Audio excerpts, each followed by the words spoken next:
ప్రధానమంత్రి స్థాయిని చూడకుండా ముఖ్యమంత్రి గారి నుంచి గల్లీ స్థాయి వరకు ఇష్టానుసారంగా వక్ర భాషలు చెప్తూ అసభ్య పదాలను వాడుతూ ఇవాళ ప్రధానమంత్రి గారిని ఏ విధంగా అగౌరవపరుస్తున్నారో ఒక్కసారి తెలంగాణ సమాజం ఆలోచించాలి. కాబట్టి కలిసి ఉంటే కేంద్ర రాష్ట్ర ప్రభుత్వాలు కలిసి ఉంటేనే వాళ్ళు తెలంగాణ రాష్ట్ర అభివృద్ధి సాధ్యం అన్న విషయాన్ని ఇలా కాంగ్రెస్ పార్టీ గుర్తించాల్సిందిగా కోరుతూ, అందుకే ఈరోజు మీడియా సాక్షిగా మీడియా ద్వారా ఈరోజు ఈ బడ్జెట్ ను ప్రజలకు చెప్పే ప్రయత్నం చేశాం.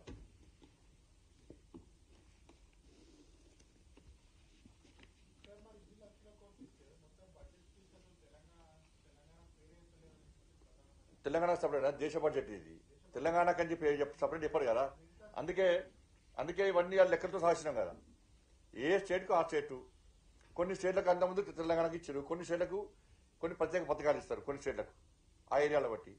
కానీ ఇన్ని కోట్ల బడ్జెట్ ఇది తప్పు కాదు కదా నేను చెప్పింది. అయితే ఒక రాష్ట్రం పేరు ఒకసారి తీసుకుంటారు, ఒకసారి తీసుకోరు. అనేక రాష్ట్రాల పేరు తీసుకోలే, వాళ్ళ బడ్జెట్ చేయనట.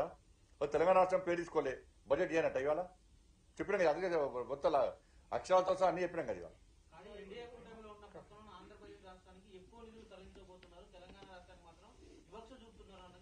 ఇవాళ వివక్ష చూపెట్టు ఏముండదు. అరే ఉంటే తప్పకుండా డబుల్ ఇంజన్ సర్కార్ వస్తే ఏ విధంగా అభివృద్ధి చూపెట్టినాం మేము.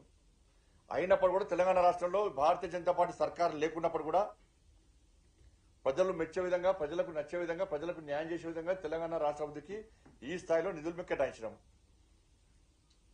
సవాల్ కూడా చేస్తున్నాం. కేంద్రం ఏమిచ్చింది, రాష్ట్రం ఏమిచ్చిందో చర్చించడానికి సిద్ధమని కూడా అడిగినాం.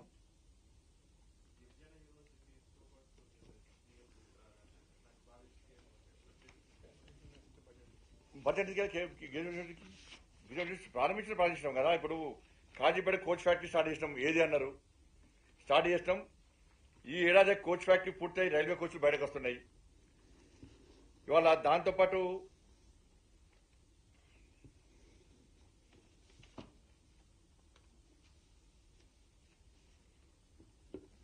పసు బోర్డు ఏర్పాటు చేసినాం. పసు బోర్డు, గిరిజన యూనివర్సిటీ ఏర్పాటు చేస్తాం.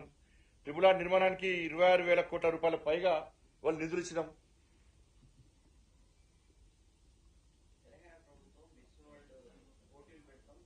బడ్జెట్ అని అర్థం సబ్జెక్ట్ అన్న బడ్జెట్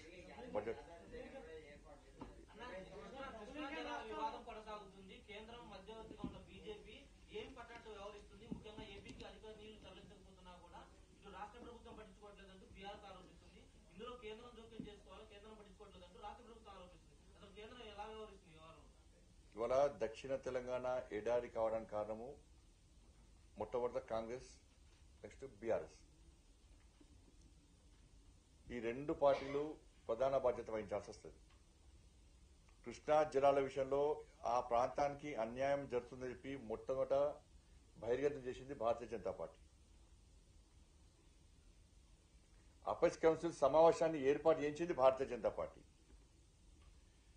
అపెక్స్ కౌన్సిల్ సమావేశంలో అబద్దాలు చెప్పే ప్రయత్నం చేసిండు అప్పటి రాష్ట్ర ముఖ్యమంత్రి కేసీఆర్ గారు.